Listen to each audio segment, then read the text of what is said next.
Yefotamana, assalamu alaikum, hello, bonjour, bienvenue sur les chroniques de Chonté. J'espère que vous allez bien. Pour ceux qui me découvrent, je suis Chonté Silué, je suis blogueuse, passionnée de lecture, d'écriture, d'éducation, de voyage. Je suis la responsable du Centre Lys, qui est un espace éducatif qui fait découvrir le monde aux enfants à travers les livres, des ateliers éducatifs et des sorties éducatives. Aujourd'hui, je vais partager avec vous 10 conseils pour transmettre le goût de la lecture aux enfants et je vais m'inspirer de mon expérience en tant que responsable du Centre Lys, en tant que passionnée de lecture, mais également en tant qu'enseignante en maternelle pendant une année. Premier conseil, offrez des livres à vos enfants qui sont adaptés à leur âge. Oui, on peut lire à n'importe quel âge. Vous pouvez commencer à lire à vos enfants déjà même dans l'utérus. Et pour les plus petits enfants, il est recommandé de leur offrir des livres qui sont cartonnés, qui sont assez solides, parce qu'ils les manipulent, ils les mettent dans la bouche et tout ça pour que les livres puissent durer plus longtemps. Offrez-leur des livres solides, cartonnés. Vous pouvez leur offrir des livres qui sont sonores, des livres qui ont des textures assez spéciales qu'ils peuvent toucher pendant la lecture, des livres qui sont colorés avec de belles images, avec très peu de mots que vous allez lire bien entendu, mais surtout des livres qui sont beaux, qui leur donneront envie d'en savoir davantage. Pour les plus grands, offrez-leur des livres qui sont liés à leur centre d'intérêt. Ça peut être des dessins animés, ça peut être des métiers qu'ils ont envie de faire, ça peut être... pour des adolescents, des thèmes, des sujets auxquels ils s'intéressent comme la mode, la cuisine, le cinéma, peu importe, offrez-leur des livres qui sont liés aux choses qu'ils aiment déjà. Deuxième conseil, allez dans les librairies avec vos enfants. Personnellement, je me rappelle du premier jour où je suis allée dans une librairie avec ma maman pour m'acheter des romans. Je crois que j'étais en primaire et je devais avoir bien travaillé en classe, donc mon père a donné de l'argent pour qu'on m'offre des livres. Et les livres qu'on avait achetés, c'était un lot de 3 en fait. Et il y avait Sikanima, la fille aux larmes d'or de Maurice Bondaman.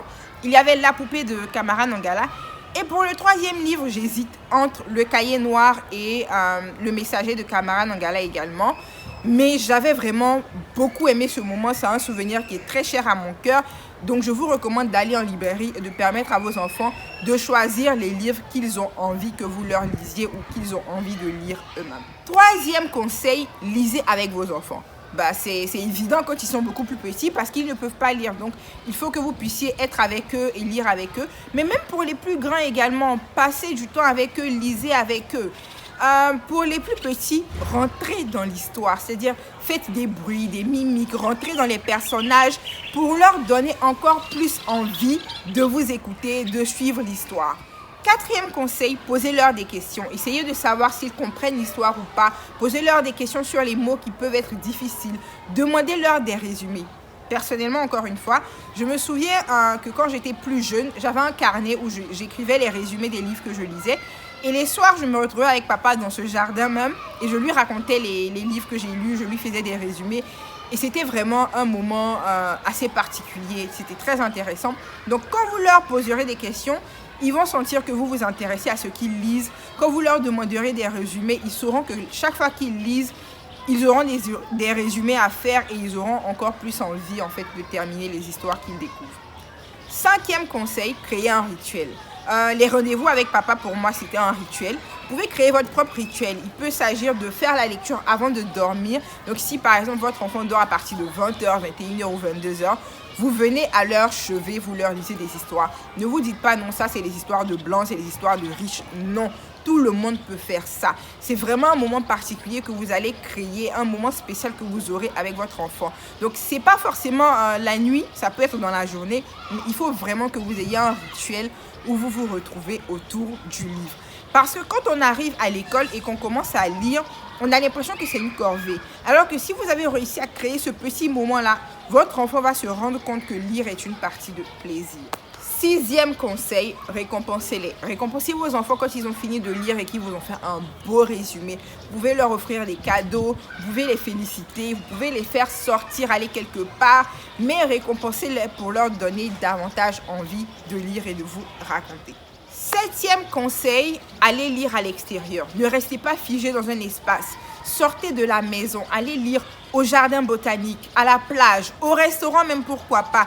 Mais sortez, changez de cadre en fait. Avec le Centre Lys, on a organisé une fois une sortie au jardin botanique où on est parti et où on a lu 2 livres même d'ailleurs. Et c'est assez intéressant parce qu'on change d'espace, on change de cadre, on change d'air. Et ça met l'enfant dans un mood, dans une humeur différente. Donc sortez un peu et voilà, allez-y vous éclater ailleurs, mais avec des livres. 8e conseil, créer des activités autour du livre. Vous pouvez avoir des sessions de dessin qui sont liées au livre que vous avez lu. Vous pouvez faire de la peinture à partir des images. Enfin, vous dessinez les images que vous avez lues et vous faites de la peinture avec. Vous pouvez faire des petites séances d'orthographe avec les mots qu'ils ont découverts dans le livre. Vous pouvez essayer de faire des sortes de pièces de théâtre pour mettre en scène les histoires que vous avez découvertes. Mais vraiment organiser créer tout un univers autour du livre. Conseil numéro 9, racontez-leur des histoires et demandez-leur de vous raconter des histoires. C'est vrai, lire en fait, c'est raconter des histoires. Écrire, c'est raconter des histoires. Lorsque vous allez raconter des histoires à vos enfants, inventer des histoires, vous leur demanderez également de vous raconter des histoires. Et généralement, ils vont commencer par vous raconter des histoires qui sont un peu similaires ou qui sont tirées des livres qu'ils ont l'habitude de lire.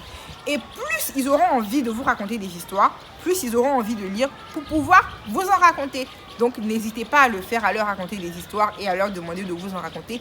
Et pourquoi pas même à écrire des histoires ensemble pour que les enfants comprennent un peu tout le travail qu'il y a derrière, tout le travail que les écrivains font. Et peut-être qu'un jour, eux-mêmes, Inch'Allah, ils pourraient devenir des écrivains. 10e conseil et sans aucun doute le plus important, montrez l'exemple. Si vous passez tout votre temps sur votre téléphone, vous ne pouvez pas demander à votre enfant, lui, de passer du temps dans ses livres. Bon, oui, c'est vrai que vous êtes le parent, vous pouvez faire preuve d'autorité et tout. Mais l'enfant imite plus en fait lorsqu'il voit son papa ou sa maman faire les choses qu'on lui recommande de faire. Essayez pendant 10 minutes, 20 minutes de prendre un livre et pourquoi pas même dire à votre enfant, viens t'asseoir à côté de moi et chacun lit son livre, après on se raconte. Donc montrez l'exemple, plus vous lirez, plus votre enfant vous verra lire, plus il aura également envie de lire. Voilà, c'est tous les 10 conseils que j'avais envie de vous donner pour transmettre le goût de la lecture à votre enfant. Et si vous avez envie de poser d'autres questions, si vous voulez que j'aborde d'autres sujets liés à l'éducation, à la lecture, n'hésitez pas à me demander en commentaire, à m'envoyer des messages. Vous pouvez me suivre sur tous mes réseaux sociaux, Facebook, Twitter, Instagram, LinkedIn, sur YouTube aussi. Et puis, je vous dis à la prochaine pour une nouvelle vidéo, Inch'Allah. Wabé!